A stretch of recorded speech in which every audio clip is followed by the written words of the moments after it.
welcome back to the deep dive. Yeah. And look, if you are listening to this right now, I'm guessing you're probably tired of the usual noise. Yeah, the sanitized stuff. Exactly. The safe approved narratives that just seem to be everywhere these days.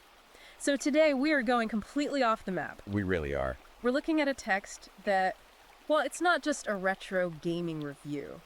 Honestly, to call it a review is an insult. It's a manifesto. It is a manifesto. It's a cultural critique disguised as a love letter to the Super Nintendo and the Sega Genesis. Right.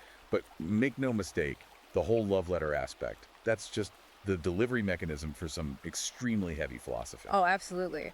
We are diving deep into 16-bit fun. It's all you need by Conrad Reicher. And before we even crack this open, I just have to say, if you want to keep finding these kinds of deep dives, The ones that actually unpack the stuff nobody else wants to touch. right, exactly, then you need to hit that like and subscribe button right now. Seriously, you have to help us beat the algorithm so we can keep bringing you this kind of content.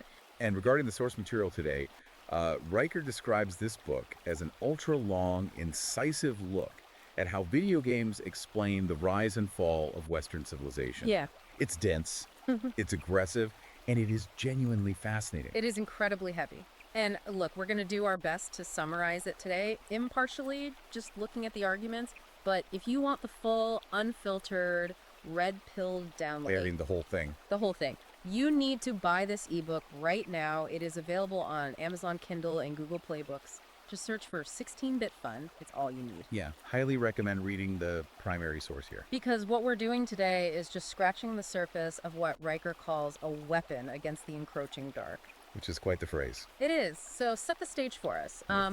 What is the core thesis of this deep dive? Right, so the central thesis here is that the 16-bit era, so we're talking roughly the early 90s. Super Nintendo, Sega Genesis. Exactly.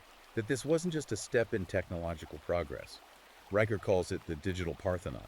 The digital Parthenon. That's a massive claim to make. It is. He's putting Super Mario World on the same level as Greek architecture. In terms of what it represents culturally, yes. Yeah.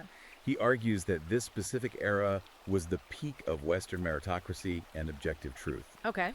The argument is that before our institutions were, as he puts it, captured by feminists and Marxists, we had this pristine moment of digital clarity. And he talks a lot about this concept of gynocentric control, right? Yes, gynocentric control, and how modern gaming has essentially turned men into NPCs. NPCs, non-player characters, the background extras who just do what they're told. Exactly. Men who have no real agency, who are just following a script written by somebody else.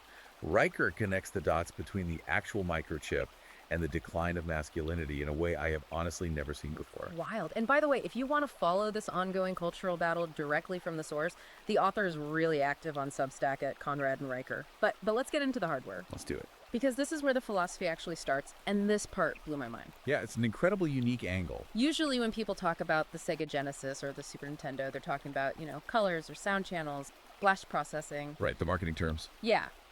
But Reicher starts with the actual physical chips. The Motorola 68000 and the Ricoh 5A22.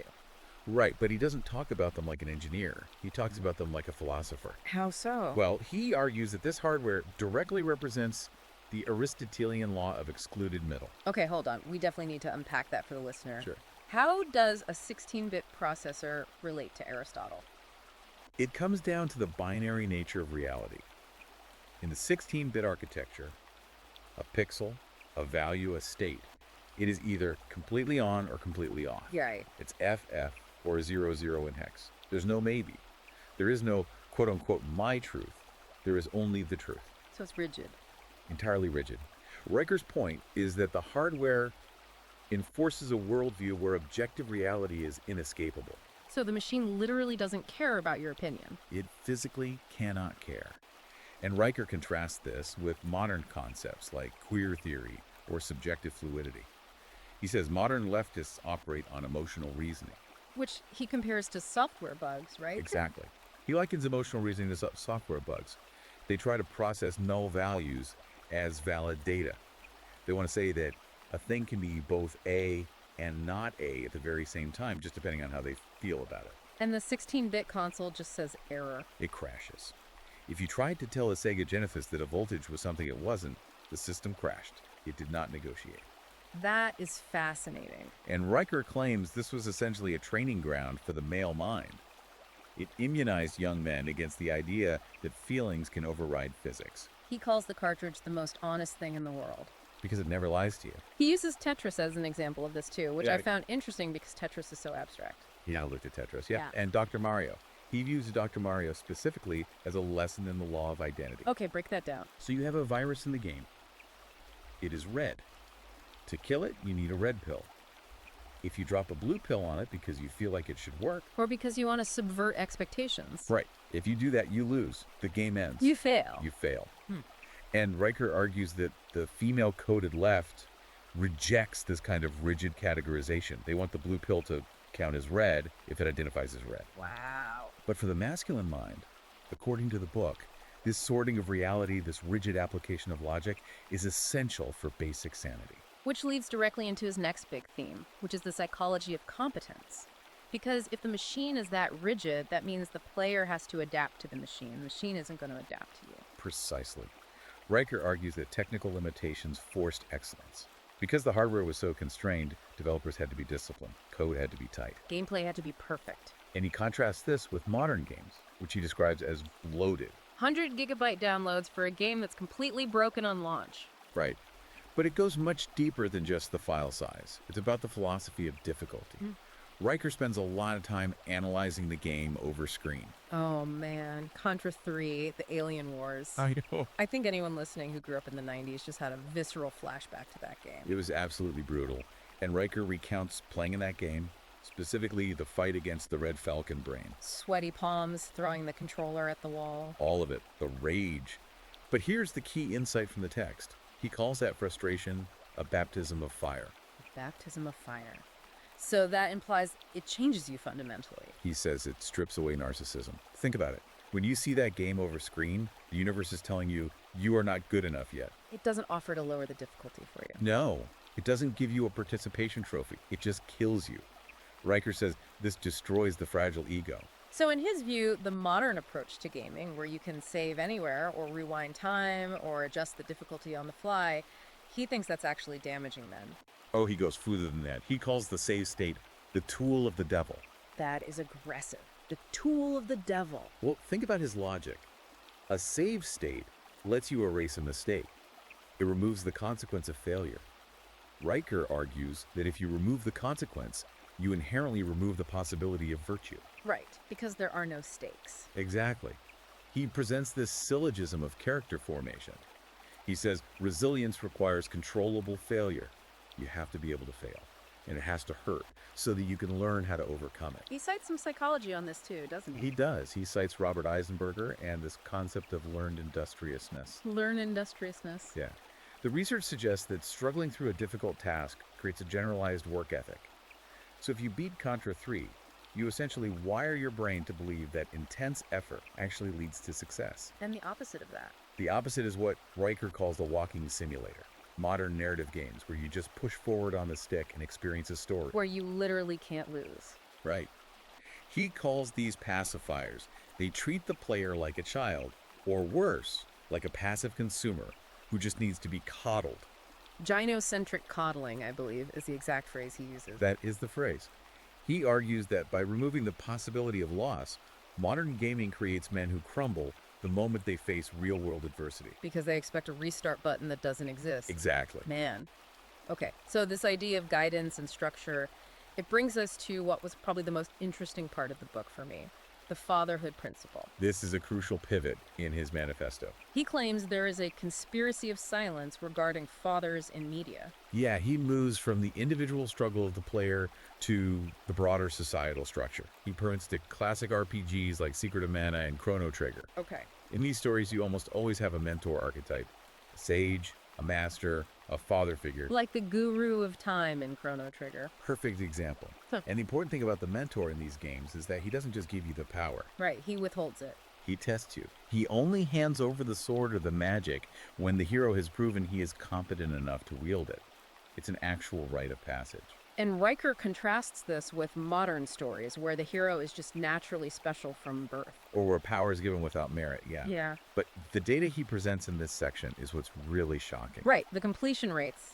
Lay those out for us. The book claims that games with strong, positive father figures or mentors Yeah. have a 62% completion rate among male players. 62%. Games without them, where the protagonist is just sort of wandering without any hierarchical guidance, only 28%. Wow, 28%. That is a massive discrepancy. So the data he's looking at suggests that the male mind effectively craves that hierarchical guidance. It craves the structure.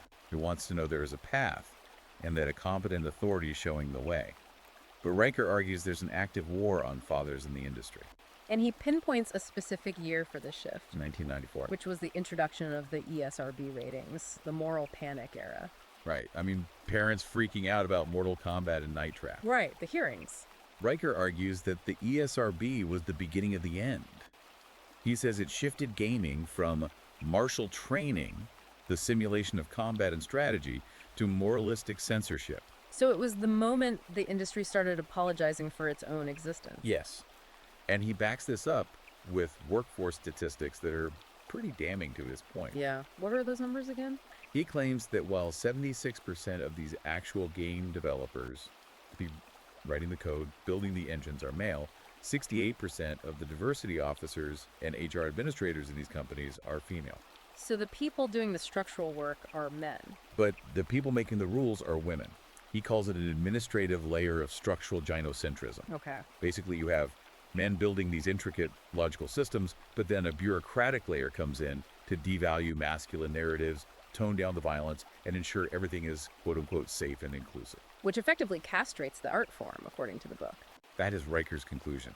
He says it turns a meritocratic playground into a monitored nursery.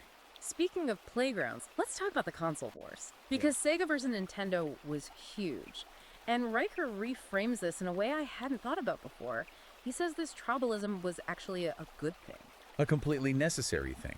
He references Jonathan Haidt's moral foundations theory here. Oh, interesting. Yeah, Riker argues that the Sega versus Nintendo war wasn't just marketing, it was a dialectic process.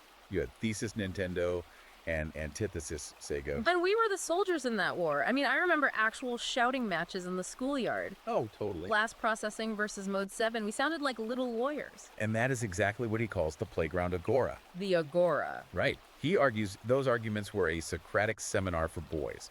You had to pick a side, you had to research your facts. Even if the facts were just marketing terms from a magazine that we barely understood. Exactly. But you had to defend your hierarchy against an opponent. You learned rhetoric. You learned how to stand your ground.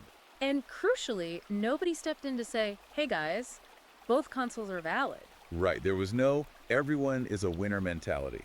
One console was better, the other was worse, and you had to prove it. Which is very different from today. Completely different.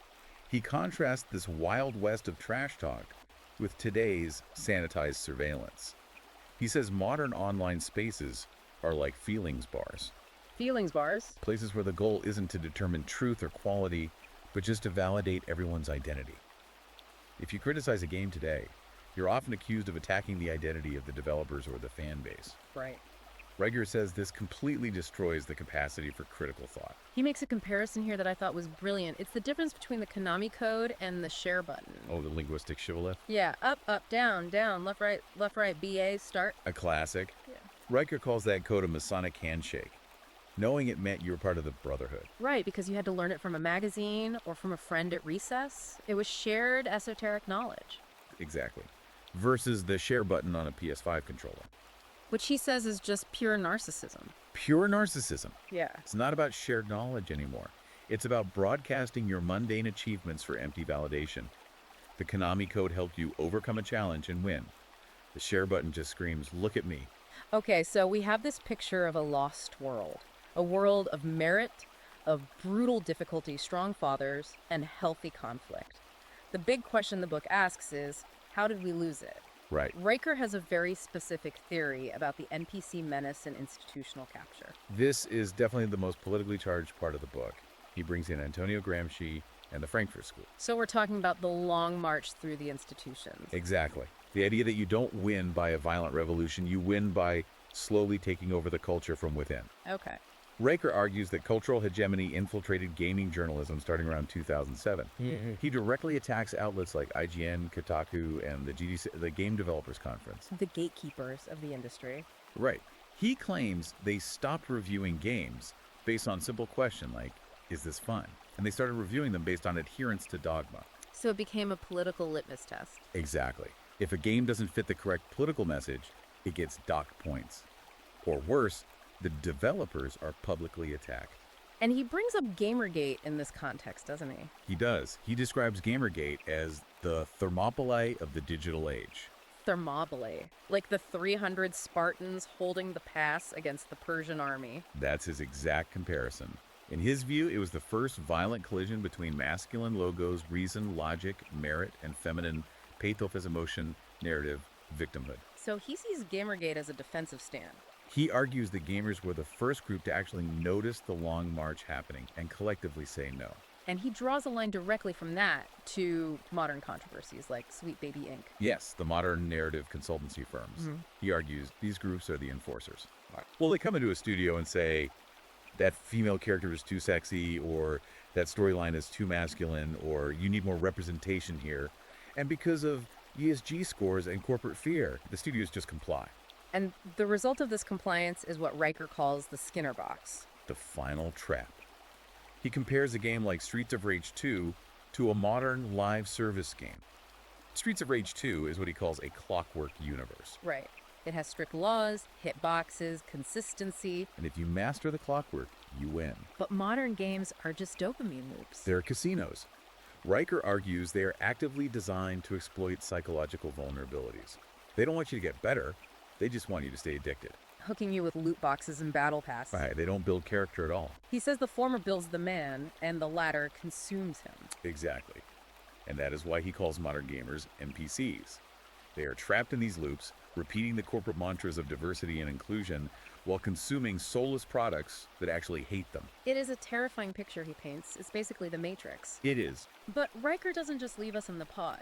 He offers a way out. He calls it the 16-bit Renaissance Protocol. What is the solution here? The protocol is fairly straightforward, but it's definitely not easy.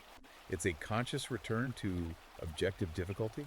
Okay. It's about completely rejecting the open world postmodern confusion where you can do anything but nothing really matters, Yeah. and embracing games that, as he puts it, don't care about your pronouns. So it's voting with your wallet and your time. Yes. He says we need to archive the DNA of this dead civilization. We need to play these classic games, understand why they were built that way, and reject the participation trophy mindset in every single aspect of life. Retraining your brain. Retraining it to accept binary outcomes. You either win or you lose. It is a really powerful call to action. And look, to the listener, if this conversation has sparked something in you, if you are nodding along right now thinking, yeah, I remember when games respected me, then you need to get the full manifesto. Absolutely. We've only covered the highlights. The book is 16-Bit Fun, It's All You Need by Conrad Riker. And you can find it right now on Amazon, Kindle, and Google Play Books. Seriously, go buy it, support the work, and don't just read it. Join the fight. Riker is building a whole community around this. You can follow his crusade on Substack at Conrad and Riker, and you can check him out on Twitter at Conrad Riker. He's putting out the exact kind of content that the algorithm actively tries to hide. You really have to go look for it. And speaking of the algorithm, that applies to us too. We are trying to impartially explore the conversations and the texts that mainstream media just won't touch. So if you want us to keep doing these deep dives, you have to support us. Like, subscribe, leave a review. Yes, it really helps break the censorship algorithm. Now, we're going to leave you with one final thought from the book, something for you to chew on as you go about your week. This is a great closing quote. Riker writes, "The cartridge does not negotiate. The machine ignores your feelings. In a world of participation trophies, are you brave enough to face a game over screen?" That is the real question. Are you ready to lose in order to learn how to win? Thanks for listening. We'll see you on the next deep dive.